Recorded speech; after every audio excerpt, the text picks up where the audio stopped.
एक खोजी पत्रकार के रूप में मैं आपको उस सच से रूबरू कराने जा रहा हूं जिसे मुख्य धारा का मीडिया छिपा रहा है। सिर्फ कुछ ही महीनों के भीतर 47,000 ब्रिटिश प्रोफेशनल्स ने अचानक दुबई छोड़ दिया है और अपने साथ 4.2 अरब पाउंड की भारी भरकम रकम लेकर यूके लौट आए हैं। ये लोग उस 2.5 लाख की मजबूत कम्युनिटी का हिस्सा थे जो कभी ब्रेग्जिट के डर से वहां भागी थी। उन्हें लगा था कि गल्फ की टैक्स फ्री सैलरी उन्हें सुरक्षित रखेगी। लेकिन 28 फरवरी 2026 को जब ईरान पर यूएस इजरायल के हमलों ने इस स्थिरता के भ्रम को मटियामेट कर दिया, तो ये पलायन रातों रात उल्टा हो गया। आज दुबई खाली हो रहा है और अमीर वापस लौट रहे हैं। आज आप और मैं मिलकर इस भयावह सच्चाई की परतों को खोलेंगे कि जब इतनी बड़ी दौलत ब्रिटेन के एक छोटे से हिस्से में आएगी, तो असली कीमत किसे चुकानी होगी। हमारी जांच में ये साफ हुआ है कि यूरोपियन यूनियन तक बिना किसी रुकावट के पहुंच खोने का मतलब सिर्फ कागजी कार्रवाई या रेड टेप नहीं था। इस बड़े झटके ने इन हाई प्रोफाइल लोगों के करियर के भविष्य, उनकी जीवन भर की बचत और उनके परिवारों की स्थिरता पर एक बहुत बड़ा सवालिया निशान खड़ा कर दिया था। वर्ष 2017 से 2019 के बीच हुए सर्वेक्षणों से पता चलता है कि हर 3 में से एक अत्यधिक कुशल ब्रिटिश कर्मचारी देश छोड़ने का मन बना रहा था। इस पलायन में गल्फ के देश और विशेष रूप से दुबई उनकी पहली पसंद बनकर उभरे। ब्रिटिश रिक्रूटमेंट एजेंसियों ने मिडिल ईस्ट में फाइनेंस, टेक्नोलॉजी और हेल्थ केयर के क्षेत्रों के लिए आवेदनों में एक अप्रत्याशित बाढ़ दर्ज की। पैटर्न बिल्कुल साफ था कि ब्रिटेन का राजनीतिक माहौल जितना अनिश्चित और अस्थिर होता गया, वहां से बाहर निकलने का रास्ता उतना ही आकर्षक लगने लगा।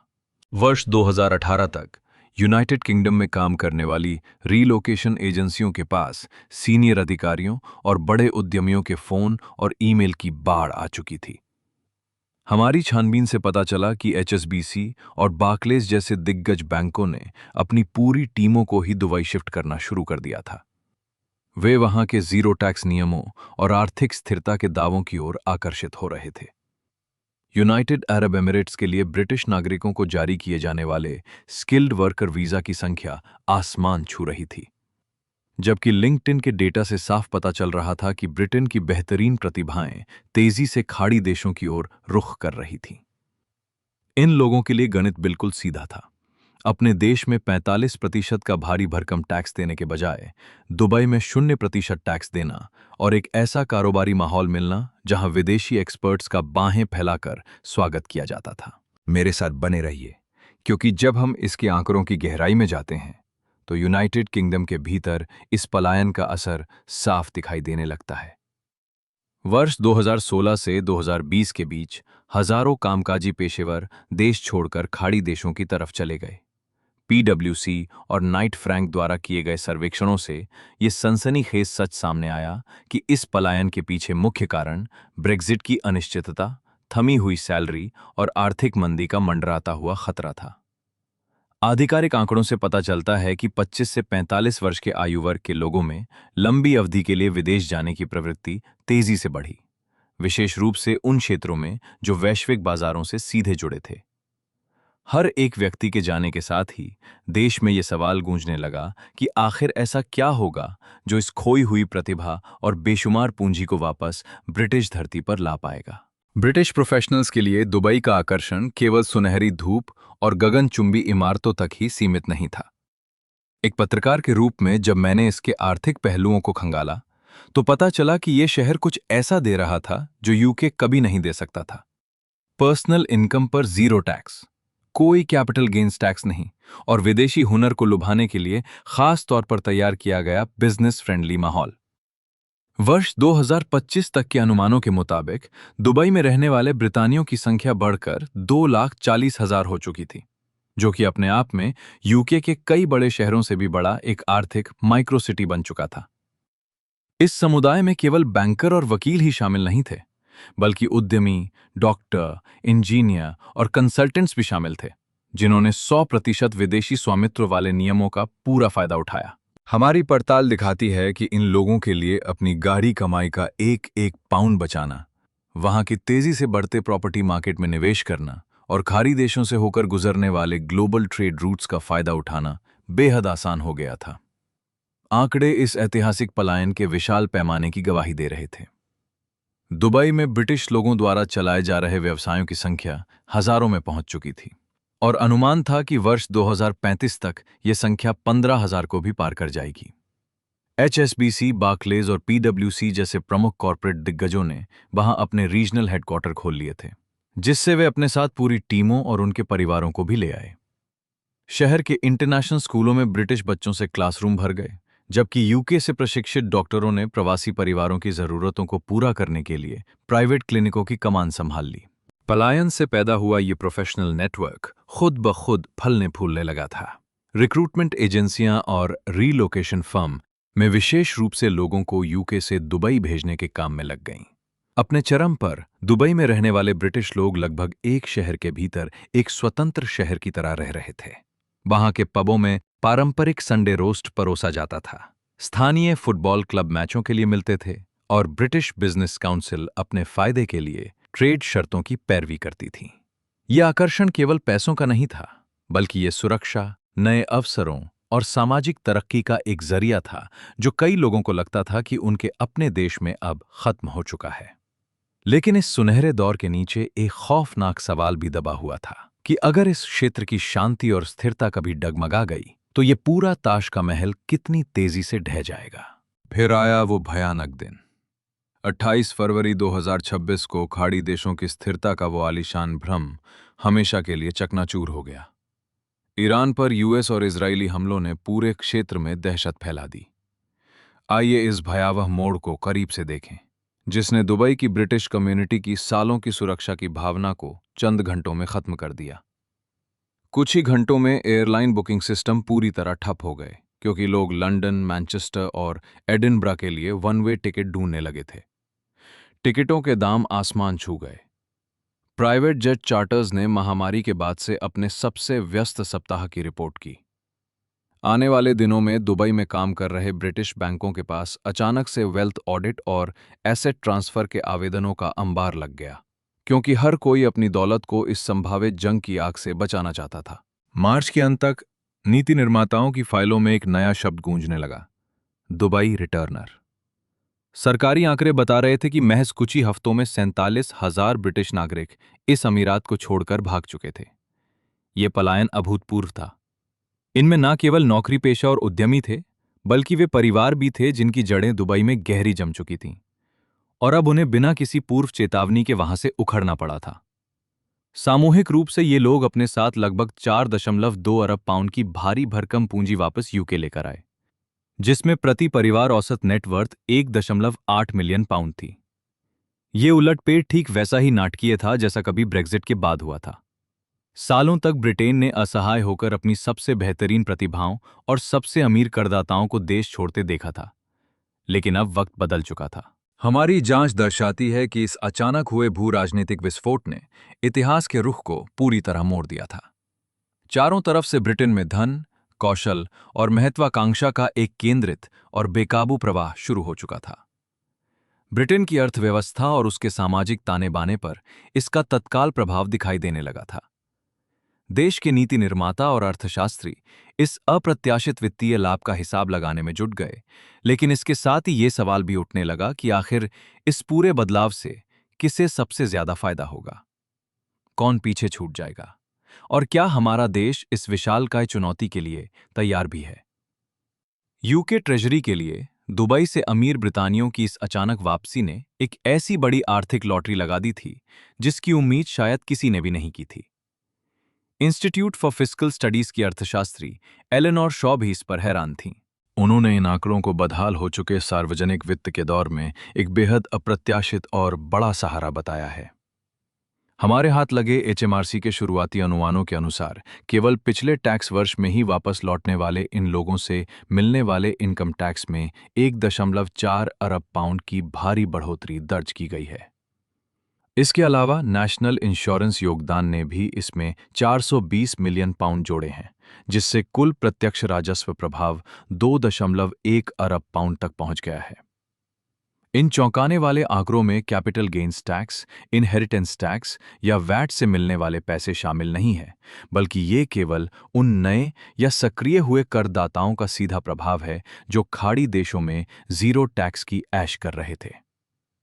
इस अविश्वसनीय वित्तीय मुनाफे के पीछे असल में यूके के अस्थायी गैर निवासी कर नियम यानी टेम्परेरी नॉन रेसिडेंट रूल्स काम कर रहे हैं। हमारी खोजी टीम ने पाया कि क्षेत्रीय अशांति के कारण आनन फानन में वापस लौटे इन लोगों की विदेशी कमाई और संपत्ति पर अब भारी टैक्स लायबिलिटी बन गई है।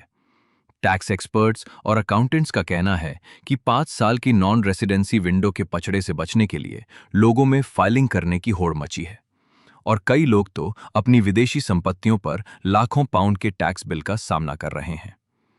ब्रिटिश ट्रेजरी के लिए ये स्थितियां सोने के अंडे देने वाली मुर्गी जैसी हैं। वो पैसा जो कभी सरकार की पहुंच से कोसों दूर था, अब सीधे टैक्स के दायरे में आ रहा है, वो भी एक मुश्त रकम के रूप में। हालांकि शॉ चेतावनी देती हैं कि ये चमकते हुए आंकड़े जितने बड़े दिख रहे हैं, उनका वितरण उतना ही असमान है। इस टैक्स का एक बहुत बड़ा हिस्सा बेहद अमीर लोगों के एक बहुत छोटे से समूह से आ रहा है, जिनकी घोषित संपत्ति देश के आम नागरिक से कहीं ज्यादा है। अब आप और मैं मिलकर इस आर्थिक खेल के सबसे बड़े विरोधाभास को समझेंगे। खुद ट्रेजरी के मॉडल्स दिखाते हैं कि 2.1 अरब पाउंड का ये मुनाफा मुख्य रूप से केवल लंदन और साउथ ईस्ट के रईसों तक ही सिमट कर रह जाएगा। इससे ये गंभीर सवाल उठता है कि आखिर इस बेहिसाब मुनाफे का कितना हिस्सा आम जनता की बुनियादी सुविधाओं या पिछड़े इलाकों के विकास में काम आएगा।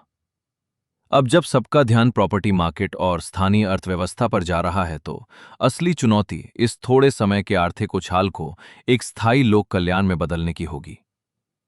दुबई से लौटे इन रईसों के अचानक आने से ब्रिटेन के प्रॉपर्टी बाजार में तहलका मच गया, खास तौर पर प्रमुख इलाकों जैसे लंदन और होम काउंटीज में। रियल एस्टेट एजेंटों के अनुसार केवल 6 महीनों में 1.8 अरब पाउंड की भारी भरकम कैश डील्स दर्ज की गई हैं।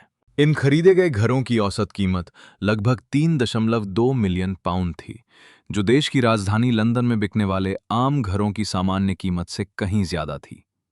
केंसिंगटन, मेफेयर और बेलग्रेविया जैसे रईस इलाकों में बिक्री का वॉल्यूम पिछले साल के मुकाबले 340% तक बढ़ गया, जिसने बड़े बड़े प्रॉपर्टी ब्रोकर्स के भी होश उड़ा दिए। वे विक्रेता जो कभी खरीदारों के लिए महीनों इंतजार करते थे, अब उन्हें कुछ ही दिनों में सीलबंद बोलियां मिलने लगी थीं, क्योंकि खाड़ी देशों से भागे ये खरीदार अपनी पूंजी को जल्द से जल्द सुरक्षित संपत्तियों में लगाना चाहते थे। इस उथल-पुथल का असर केवल राजधानी तक ही सीमित नहीं रहा, बल्कि ऑक्सफोर्डशायर, सरे और बकिंघमशायर जैसे बाहरी इलाकों में भी घरों की कीमतें 18% तक बढ़ गईं और वहां की बिक्री में 120% का भारी उछाल आया। आज आप और मैं मिलकर उस सच की पड़ताल करेंगे जो ब्रिटेन के प्रॉपर्टी बाजार को तबाह कर रहा है।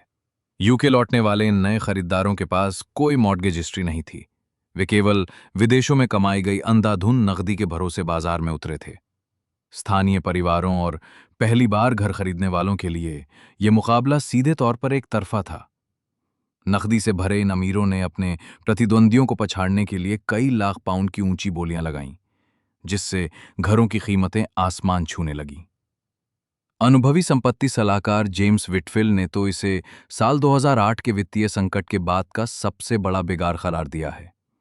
इस पूंजी के आने से एजेंसियों की चांदी तो हुई, लेकिन इसने पूरी नकदी चुकाकर घर खरीदने वालों और बैंकों से कर्ज लेने वाले आम लोगों के बीच एक ऐसी गहरी खाई खोद दी है जिसे पाटना बेहद मुश्किल लग रहा है। सवाल अब ये उठ खड़ा हुआ है कि वापस आ रही इस भारी भरकम संपत्ति के फायदों और स्थानीय बुनियादी ढांचे पर पड़ रहे बोझ के बीच संतुलन कैसे बनाया जाए।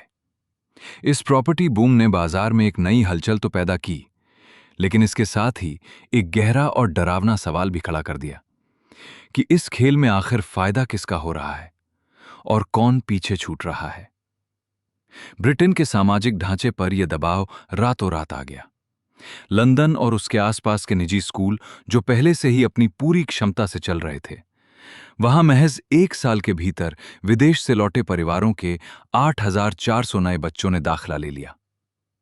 दाखिले के आवेदनों में सीधे 22% की भारी बढ़ोतरी दर्ज की गई, जिससे मजबूर होकर कई नामी स्कूलों को अपनी वेटिंग लिस्ट बढ़ानी पड़ी या फिर लाइब्रेरी और म्यूजिक रूम को अस्थायी क्लासरूम में बदलना पड़ा। स्कूलों के प्रधानाचार्यों ने इस अचानक आई विदेशी पृष्ठभूमि वाले छात्रों की बाढ़ पर गहरी चिंता व्यक्त की है। ये बच्चे दुबई की बेहतरीन सुविधाओं और छोटी क्लास में पढ़ने के आदी थे, इसलिए यहां सामंजस्य बिठाना आसान नहीं था। स्कूलों में जगह पाने की ये होड़ सिर्फ राजधानी तक सीमित नहीं रही, बल्कि ये आसपास के उन कस्बों तक भी फैल गई जहां नौकरी पेशा लोग रहते हैं। वहां के स्थानीय परिवारों को अब ऐसे अमीर परिवारों से मुकाबला करना पड़ रहा था जो पूरी फीस तुरंत नकद एडवांस में देने को तैयार थे। यही कहानी स्वास्थ्य सेवाओं में भी दोहराई गई। अमीर इलाकों के निजी क्लिनिकों और अस्पतालों में नए मरीजों के पंजीकरण में भारी उछाल देखा गया। स्वास्थ्य विभाग के सर्वे बताते हैं कि पश्चिमी लंदन और सरे जैसे इलाकों के कई क्लिनिकों में तो बुकिंग महीनों पहले ही फुल हो चुकी थी, जिससे स्थानीय लोग इलाज के लिए तरसने लगे।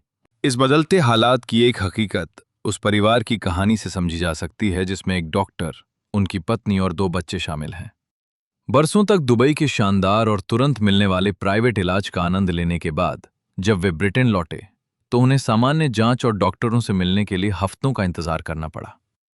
खाड़ी देशों में तो इस तरह की देरी की कल्पना भी नहीं की जा सकती थी। वापस लौटने वाले इन परिवारों के लिए यह बदलाव काफी बड़ा और परेशान करने वाला झटका था। वहीं दूसरी तरफ स्थानीय निवासियों के लिए इस मांग ने मुश्किलें खड़ी कर दी थीं, क्योंकि कीमतें तेजी से बढ़ रही थीं और डॉक्टरों का समय मिलना भी मुश्किल हो रहा था। निजी स्कूलों के अधिकारियों ने चेतावनी दी है कि बढ़ती फीस के कारण जल्द ही मध्यम वर्ग के परिवार इन स्कूलों से बाहर हो जाएंगे, और स्थानीय प्रशासन भी इस बदलाव के आगे बेबस नजर आ रहा है। इस बात में कोई शक नहीं कि देश में वापस आ रही इस पूंजी और प्रतिभा के अपने फायदे हैं, लेकिन इसके साथ जुड़ी भारी कीमतें भी हमें ही चुकानी पड़ रही हैं। वीआईपी सेवाओं के लिए मची इस अंधी दौड़ ने आम लोगों के लिए मुश्किलें खड़ी कर दी हैं। प्रोफेशनल नौकरियों में वेतन का सिकुड़ना और समाज में ये भावना घर कर जाना कि इस नई समृद्धि का फायदा सबको नहीं मिल रहा है, एक कड़वा सच है। क्षेत्रीय अर्थशास्त्र की जानी मानी विशेषज्ञ प्रोफेसर लीना पटेल ने ब्रिटेन में लौट रही इस दौलत के पीछे के आंकड़ों की गहन जांच की है। उनके विश्लेषण के मुताबिक ये वापस आई पूंजी और टैलेंट देश के गिने चुने इलाकों में ही सिमट कर रह गया है। लगभग 78% लोग केवल लंदन और दक्षिण पूर्व के इलाकों में बसे हैं, जिससे पहले से ही अमीर समझे जाने वाले इन हिस्सों में पैसे और सुविधाओं की होड़ और ज्यादा बढ़ गई है। जरा सोचिए, इसके विपरीत 3% से भी कम लोगों ने उत्तर के क्षेत्रों में जाकर बसने का फैसला किया है। यह भौगोलिक अंतर तो गहरा है ही, लेकिन पीढ़ियों के बीच का अंतर भी उतना ही चौंकाने वाला है। वापस लौटने वाले इन बेहद अमीर लोगों में से ज्यादातर की उम्र 35 से 55 साल के बीच है, जो किसी भी पेशेवर या कारोबारी की कमाई के सबसे मुख्य साल होते हैं।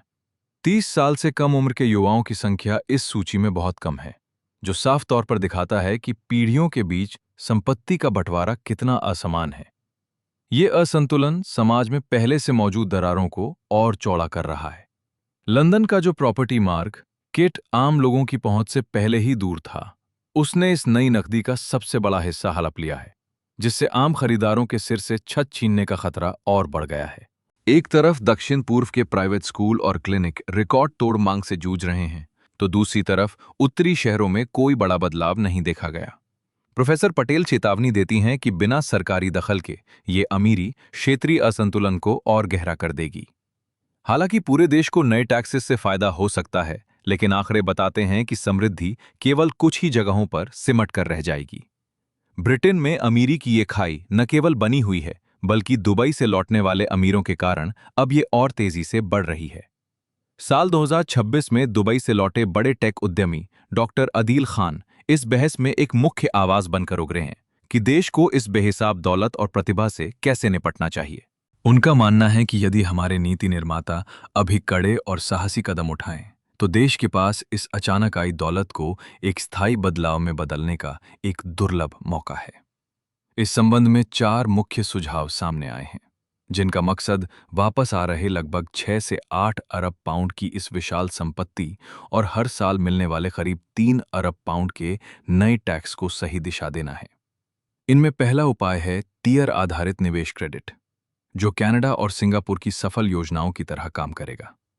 इसके तहत उन संपन्न लोगों को विशेष टैक्स छूट दी जाएगी जो अपनी पूंजी को लंदन और दक्षिण पूर्व के इलाकों से बाहर निकालकर देश के दूसरे उपेक्षित हिस्सों और क्षेत्रीय विकास केंद्रों में निवेश करने के लिए तैयार होंगे। मैनचेस्टर, बर्मिंघम और एडिनबर्ग जैसे बड़े शहरों में निवेश को बढ़ावा देकर सरकार इस तरक्की को केवल लंदन तक ही सीमित नहीं रहने देना चाहती। सरकारी खजाने के शुरुआती अनुमान बताते हैं कि यदि इस दौलत का केवल 1/4 हिस्सा भी इन शहरों की तरफ मोड़ दिया जाए तो इससे हजारों नए रोजगार पैदा होंगे और अर्थव्यवस्था में एक संतुलन बनेगा। दूसरा प्रस्ताव सीधे प्रॉपर्टी बाजार से जुड़ा है। इसके तहत लंदन के मुख्य इलाकों में 30 लाख पाउंड से महंगे घरों को सीधे नकद पैसे देकर खरीदने पर 2% का अतिरिक्त टैक्स लगाने की बात कही गई है। जानकारों का मानना है कि इससे हर साल 50 करोड़ पाउंड जुटाए जा सकते हैं, जिससे सालाना 5,000 सस्ते घर बनाए जा सकेंगे और पहली बार घर खरीदने वाले आम लोगों को थोड़ी राहत मिल सकेगी। इस तरह के ठोस कदम उठाने से अमीर और गरीब के बीच बढ़ती जा रही इस भयानक खाई को रोकने में मदद मिलेगी। तीसरा बड़ा उपाय कौशल मिलान यानी स्किल्स मैचिंग कार्यक्रमों को बढ़ावा देना है, ताकि विदेशों से लौट रहे इन कुशल पेशेवरों को तुरंत उन क्षेत्रों में भेजा जा सके जहां भारी कमी है, विशेष रूप से नेशनल हेल्थ सर्विस यानी एनएचएस और वित्तीय तकनीक के क्षेत्र में। इससे नियोक्ताओं और कर्मचारियों दोनों को सही मौके मिलेंगे और स्थानीय लोगों के रोजगार पर भी कोई संकट नहीं आएगा। इसके अलावा एक दुबई रिटर्न एडवाइजरी बोर्ड बनाने की भी योजना है, जिसमें टैक्स विभाग, वित्तीय विश्लेषक और वापस लौटे लोगों के प्रतिनिधि शामिल होंगे। इस बोर्ड का काम पैसों के इस पूरे लेन देन पर कड़ी नजर रखना और टैक्स की चोरी को रोकना होगा। ये बोर्ड पैसों के बहाव पर निगरानी रखेगा, ताकि इस तरक्की का लाभ देश के हर एक नागरिक तक पहुंचे। डॉक्टर अदील खान का साफ तौर पर कहना है कि जब तक मिलकर काम नहीं किया जाएगा, तब तक इस नए आर्थिक उभार को देश के स्थायी विकास में बदलना नामुमकिन होगा। आज ब्रिटेन एक अजीब कश्मकश के दौर से गुजर रहा है। जिन ताकतों ने कभी यहां के पेशेवरों को विदेशों में जाने के लिए मजबूर किया था, आज वही ताकतें उनकी दौलत को वापस घर ला रही हैं। इस नई समृद्धि ने जितने मौके दिए हैं, उतनी ही असमानता भी पैदा कर दी है। अब आप और मैं खुद से यह सवाल पूछें कि क्या हमारी सरकारें इस बदलाव के लिए तैयार हैं? यदि नीतियां नहीं बदली गईं तो अमीर और गरीब का यह फासला देश को पूरी तरह तबाह कर देगा। अंत में असली जीत केवल विकास की नहीं, बल्कि इस बात की है कि उसका फल किसे मिलता है।